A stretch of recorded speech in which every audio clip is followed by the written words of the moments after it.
Many go out with the gospel and they are afraid because they've not understood the power that's in the gospel. The gospel is God's capsule of power. So the gospel is the power of God. We may explain it with cognitive terms, but therein lies the power that saves, the power that delivers. You need to understand this truth. So when you are communicating the gospel, you are conscious that you are releasing power. And I want to show you the dimensions of power that are locked in the gospel. So you will know what you have received is not just a message. No, what we have received is not a message.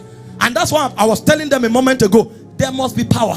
There must be miracle. We are not lecturers. We are not theologians. We are witnesses of this life. We are witnesses of this gospel. And the proof that we are witnesses is that something supernatural goes with us. Jesus was speaking in Mark 16:17. He said, these signs shall follow them that believe.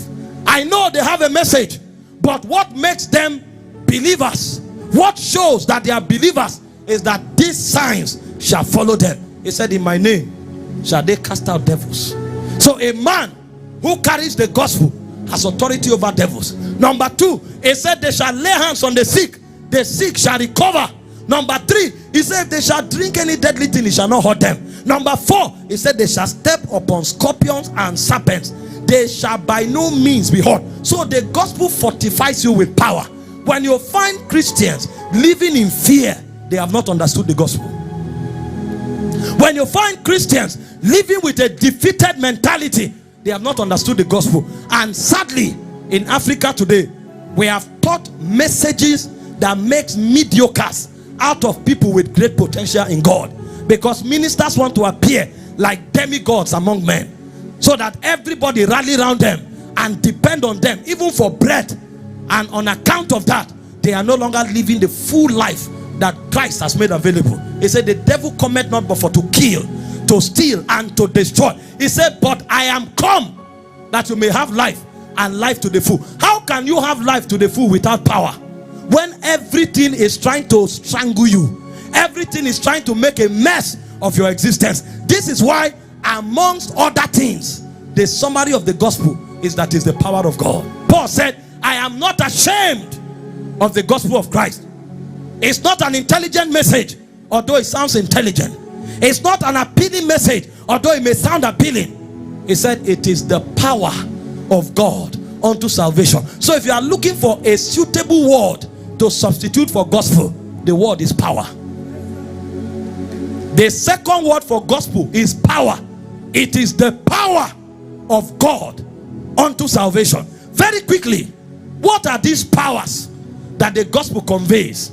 So that as you preach it and as you carry it, you will build this consciousness that this kind of power is in me. Remember Ephesians 3:20. He said God is able to do exceeding abundantly above what you can ask or think, according to the power at work in you. That means if the power in you is not put to work, God will not be able to do.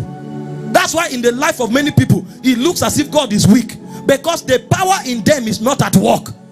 This is why we are teaching what we are teaching now, so that you can put that power to work, and then God will be able to do. Because God is able to do only according to the power at work on your inside. So what are the powers that the gospel unveils? Number 1, the gospel communicates convicting power. The reason we are here is not because we judged God faithful. The reason we are here is not because we were so reasonable to discover that we were living in sin. It was the gospel that convicted us. If we were not convicted, we would have continued in our iniquity.